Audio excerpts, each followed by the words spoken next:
Bonjour avec Jonathan Macardy, avec Daniel Riolo, avec vous également au 32-16 et sur le hashtag RMC Live, Alexane. On est ravis de vous retrouver, nous dit-elle. Nous aussi on est ravis de vous retrouver. Parce qu'elle est là tous les soirs. C'est vrai qu'elle est là, très très fidèle. Alexane. Une fidèle auditrice de l'heure. Auditrice de l'OM, de Lorient. Exactement. Ouais. C'est pour ça que tu la connais d'ailleurs. Non, parce qu'elle est là tous les soirs et qu'elle nous envoie elle tweet toute la soirée pendant chaque émission. Voilà, et Julien qui nous dit merci de m'avoir écouté, d'avoir échangé nos vœux. Que les dieux de la galette saucisse soient avec toi. Voilà, c'est pour le supporter du Stade Rennais. Les petites infos du jour. À Jérôme Thomas. On pense aussi à Jérôme Thomas. Bon, les Bordelais font la gueule parce que comme souhait, j'ai juste mis Malcolm 35 millions. Je suis désolé, je peux pas donner à tout le monde. Mais 35, t'es radin en plus. Attends, avec le marché actuel, c'est 50 patates. Ok, 55, c'est bon. 50. On rajoute 15 millions. Ouais, Daniel rajoute 15 millions. Du moment qu'ils sont contents, je peux pas les faire croquer plus. Là, j'ai donné à tout le monde. Ouais. Bon, ça va aller. Petite info SFR Sport, messieurs. Le PSG discute et ça négocie même avec Lassana Diarra. C'est bouclé. Ça pourrait se finaliser cette semaine. C'est bouclé. Ouais. Alors, c'est pas encore signé, il y a encore des détails à régler. Il y a un contrat d'une durée d'1 an et demi ou de 2 ans et demi. Encore, c'est pas encore décidé. Ça fait partie justement des détails. Alors, vous savez que l'international français avait été contacté par pas mal de clubs. Il y avait United, Milan, Galatasaray, Fenerbahçe. On a parlé de lui également du côté de Saint-Étienne. Il était aux États-Unis ces derniers jours et donc ça pourrait se finaliser dans les prochains jours, donc entre Lassana Diarra et le Paris Saint-Germain. Bonne pioche pour le PSG, les gars. On verra. Je sais pas trop. On n'est pas obligé d'avoir un avis sur tout. Je sais pas dans quel état il est, donc voilà. Plutôt que de se prononcer sur un truc qu'on ne sait pas, on va juste regarder, on va attendre. Interview dans les Échos aujourd'hui de Jacques-Henri Hérault. Je ne sais pas si vous l'avez lu. Président de l'Olympique de Marseille, alors qui est revenu notamment sur les 4 piliers du projet de l'Olympique de Marseille. Le premier, c'est la formation avec une future école de foot. Le deuxième, c'est, je cite, inaugurer un lieu ludique sur l'histoire du club. Troisième point, renforcer la présence de l'OM dans la ville comme facteur de cohésion sociale. Et enfin, le stade. Même si ce stade est magnifique, dit Jacques-Henri Hérault, la situation actuelle n'est pas satisfaisante. Voilà, il y a des problèmes de son, d'éclairage, d'accès également. Et il voudrait aussi des offres qui réunissent le côté sportif et les spectacles. Alors il prend l'exemple notamment les concerts de soprano. Voilà, on peut pas être abonné à l'OM et avoir par exemple une ristourne pour aller voir les concerts de soprano au stade Vélodrome. Réduire les supporters marseillais à écouter soprano, c'est quand même... Non, mais c'est un exemple. C'est quand même dur. Voilà. Non, mais écoute... Pourquoi tu bouffes quand on évoque cette interview? Non, dans son interview, c'est comme d'hab, le fond est bien dans ce qu'il raconte. Je trouve que dans tout ce qui... Depuis qu'il est arrivé, dans tout ce qui est structuration d'institutions marseillaises, il a fait des très belles choses, la formation, la structuration avec les partenariats avec les clubs locaux, là tout ce qu'il nous explique là, c'est très bien, c'est ce qu'il fallait faire à l'OM depuis des années. Mais moi j'aime pas trop le ton, j'ai toujours un peu de mal avec le ton qu'a Jacques-Henri Hérault, notamment, t'en as pas parlé, mais dans les Échos, il y a une petite phrase où encore une fois il nous présente McCourt comme le sauveur qui a sauvé l'Olympique de Marseille d'un cataclysme, quoi, à la limite. C'est pas le cas, c'est pas non plus vraiment le cas. Il a pas besoin à chaque fois de justifier en quelque sorte, de vouloir légitimer McCourt comme propriétaire du club. Et c'est un petit peu l'impression que j'ai à chaque fois que je l'entends parler et que je l'entends prendre la parole. Donc moi j'aimerais juste qu'il continue à nous parler de factuel, parce qu'il y a des choses qui fait très bien. Non, mais c'est ça qui est bien dans cette interview. Ce que je trouve que, mis à part, alors sur la politique sportive, j'ai été assez critique, je suis toujours un petit peu sceptique par rapport à ce qui se fait, mais dans tous les à côté, je trouve que c'est parfait ce qu'ils font, mais voilà, le discours un petit peu peut-être être un peu moins dans la complainte. Alors ça change quand même de l'interview. Juste avant les vacances, dans l'équipe, la transformation de champion project en win-win project. Genre je chiale, j'ai pas mes pénaltys. C'est là où cette interview est plus intéressante et constructive. J'ai pas mes pénaltys. Et Olas, il a tout le temps des pénaltys. Je suis désolé. Ce qui est faux en plus, ce qui est complètement faux. C'est factuellement faux. De quoi c'est faux? Que Marseille a pas de pénalty? Et que Lyon en a plus, par exemple, pourquoi il s'attaque à Lyon? Quel est le rapport de s'attaquer à Lyon? Parce que c'est pas. Mais alors, je vais dire après, ça pour le coup. Ça m'a fait plaisir. Mais c'est quoi? Ça veut dire quoi? Ça veut dire quoi? Ça veut dire qu'il y a un complot international contre l'OM? C'est quoi cette démago pour flatter le petit supporter? C'est quoi? Ça rime à quoi de faire ça? Ça rime à quoi? Alors on me dit quand Olas le fait, mais quand Olas le fait, je trouve pas ça plus intelligent. Tu l'as dit. Je trouve pas ça plus intelligent. Ça flatte le supporter. Et donc il faut flatter le petit supporter avec sa petite mentalité de complotiste. Je pense que on est obligé de faire ça. Je pense que Jacques-Henri Hérault, un des déficits de Jacques-Henri Hérault qu'il a depuis qu'il est arrivé à l'OM, c'est de ne pas vraiment incarner l'esprit marseillais. Et donc le Marseillais, moi ça m'a l'insulte, c'est que le Marseillais doit forcément être un débile à qui tu dis laisse-moi finir, putain. Mais non, c'est pas ça. Le fond du discours, il est un peu sot. Mais moi ça m'a fait un peu plaisir parce que ça m'a rappelé les plus belles heures des passes d'armes entre Pape Diouf et Olas. C'était bête dans le fond, mais ça faisait plaisir. Ça me flattait un petit peu le côté. Moi je trouve ça ridicule. Mais en tant que Jonathan, on a déjà eu ce débat. Moi, quand je vois comment ça peut partir en sucette dans certains pays, notamment du sud de l'Europe, franchement, ça apporte que dalle. Sincèrement, c'est juste attiser le clubisme à 2 balles, l'excès et la violence. Mais à quoi ça sert? Dans tes vœux tout à l'heure, tu nous dis que tu veux pas de violence, tu veux des trucs intelligents et tout, et tu veux cautionner ça. Et tu cautionnes la bêtise du propos. Mais Lyon, ils sont présidents. Non, ils sont présidents. Sur le même niveau, ce qui s'est passé à Griezmann et ça, par exemple. Mais c'est pas ça dont je parle, mais c'est aussi des actes. C'est une caution de la violence. Mais ça participe de la même bêtise. Je pense qu'il en avait besoin dans la construction de son personnage de président. Après te dire que c'est bien, je dis que c'est réduire. Moi je dis que c'est indéfiniment réduire le supporter marseillais parce que c'est toujours avec l'OM et tous les présidents font la même chose.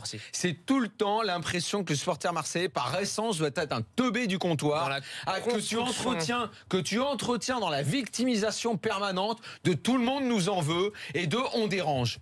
Mais explique-moi pourquoi l'identité du supporter marseillais doit être entretenue dans ça. C'est pas ce que je te dis. C'est pas ce que je te dis. Dans la construction de son personnage et de son identité en tant que président, il descend et le truc qu'il fait, c'est ça. Dans la construction de son identité et de sa posture de président de l'OM, je sais que cette sortie, il en avait besoin. Je te dis pas qu'elle était intelligente. Je te dis pas qu'elle était nécessaire.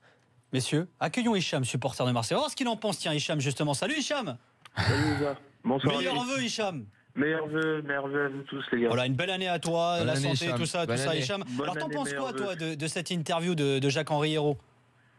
Je pense qu'il voulait mettre fin à la passe d'armes qu'il avait avec Olas depuis son entretien à l'équipe. D'ailleurs, Olas a tweeté, il l'a félicité pour cette interview. J'ai vu le tweet de félicitations. Moi, je pense que Hérault, il doit sortir de cette guéguerre avec Olas. Ça n'a aucun intérêt mais ça n'a aucun intérêt. Pour la suite, je parle.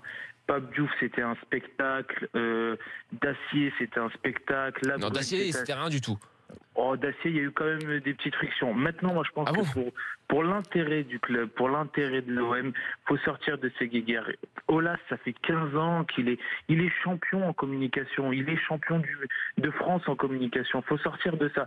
Si Hérault veut sortir plus intelligent, et comme je suis d'accord avec Peneriolo, ça sert à rien de flatter le supporter dans la bêtise et dans le fait qu'on dise oui, on est victime. Non, on n'est pas victime. C'est la loi du football. Il y a des erreurs d'arbitrage à tous les matchs, à tous les niveaux, en Champions League, en Coupe du Monde, en Ligue 1, en Première Ligue, en Liga. C'est comme ça. Maintenant, pleurer, ça sert à rien et ça ne change rien. Parlons de fond, parlons de joueurs, parlons de Garcia, du projet de jeu. Ça sert à rien, ça. On n'en veut plus. Et nous, en tant que supporters marseillais, on est fatigués des guéguerres entre Olas, Hérault, Olas, Labrune, Olas. Il les a tous fait, Olas. Hicham. Je vais continuer sur ce que je disais tout à l'heure, mais tu regardes il y a 2 grands sites d'information alternatifs sur l'Olympique de Marseille. Ils ont tous sorti des éditos en disant que Jacques-Henri Hérault devait prendre position face à Jean-Michel Aulas. Je pense que, je te dis pas que c'est intelligent, mais je pense qu'il avait besoin de le faire. Il a besoin de se mettre ces gens-là dans la poche. Je te dis pas, Daniel a raison, je te dis pas que c'est la chose la plus intelligente à faire, mais je persiste à dire que c'était nécessaire. Mais maintenant que c'est fait, maintenant il a arrêté. Je pense qu'il faut qu'il tourne la page. Il faut pas que. En plus, on va se battre avec Lyon sportivement pour la 2e place. Ça va être une belle deuxième partie de saison. Oublie pas Monaco, Hicham. Oui, on va aussi se battre avec Monaco. Je les oublie pas. Mais là, en l'occurrence, on parle d'Olas, donc je parle de Lyon. Mais le but de Hérault en tant que président, c'est de fédérer une équipe, de fédérer un club, de fédérer des supporters avec leur entraîneur. C'est pas de se prendre la tête avec Olas. On s'en fout d'Olas. Il a son équipe, il a son stade. Lui, sa boutique, elle tourne très bien depuis 15 ans. Il a gagné des trophées. Il va sûrement en gagner d'autres. Il a des pépites comme Fekir, comme d'autres Aouar qui va revendre. Donc nous, on s'en fout de Lyon. Nous, ce qu'on veut, c'est avoir des joueurs qui mouillent le maillot, des joueurs, des talents d'avenir, de nous faire des vraies compositions d'équipe. Parlons de football. Arrêtons de parler de pénalty, de la victimisation à outrance toute la journée. On en a marre. Mais là, dans les Échos, il a parlé de choses importantes pour le club quand même, Hicham. Exactement. Il a parlé d'informations. Tu sais que si t'es supporter de l'OM, tu sais que c'est tout ce qui manquait à l'OM ces dernières années. Ah oui, non mais là, il en a parlé, c'est pas fait encore. Non, mais c'est pas fait. Il n'est pas le seul à en avoir parlé. Non, mais là-dessus, sur les structures du club, tout ce qu'il a annoncé, là, il l'a fait. Jusqu'à présent. Non, mais merci. Ils sont sérieux là-dessus. Merci Hicham de nous avoir appelé. Bonne soirée Hicham. C'était un plaisir les gars. Bonne année. À bientôt Hicham. Salut, bonne année à toi Hicham. Merci. Ils sont sérieux là-dessus. Sur l'idée qu'il met en avant. Messieurs, quelques petites infos pêle-mêle. Ambroise Ongoyo quitte l'Impact de Montréal et s'est engagé avec Montpellier. On l'a dit ça tout à l'heure. Je sais. Je le répète pour ceux qui viennent de nous rejoindre. Freddy Adu, n'oublie pas. Timo Stavitsky, jeune finlandais, s'est engagé avec Caen. Il a 18 ans, c'est un ailier droit. Beric est de retour à Saint-Etienne. Son prêt a été cassé avec Anderlecht et il revient chez les Verts. Monaco prête Meïté à Bordeaux. Monaco prête Terence Kongolo à Huddersfield.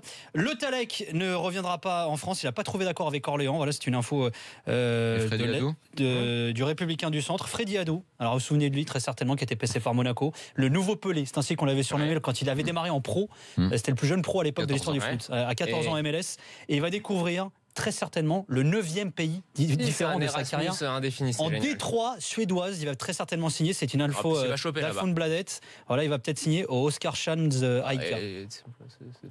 Quoi ? Non, rien, vous n'avez pas compris. Non, j'ai pas écouté surtout. J'ai dit il va choper là-bas. Pourquoi ? Je sais pas, il marche, il y a des clichés qui ont l'air d'être. Bravo, les bonnes résolutions. Rémi Descamps, le 3e gardien du PSG, s'engage avec Tours. Il est prêté jusqu'à la fin de la saison. Et Neymar a remporté le Samba d'Or. C'est le trophée du meilleur joueur brésilien évoluant à l'étranger. Il a remporté 27,7% des votes et il remporte devant Coutinho qui était à pratiquement 17% et devant Marcelo à 14%. Voilà.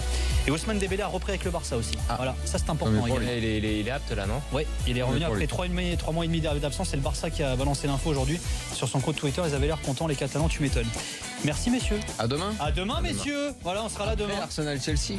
On sera là à partir de 22h45 demain. Il y a Arsenal-Chelsea effectivement à suivre. Ici même, la grosse affiche de la 22e journée de Première Ligue. Merci à toutes et à tous et une nouvelle fois une bonne année. Beaucoup d'amour. À demain.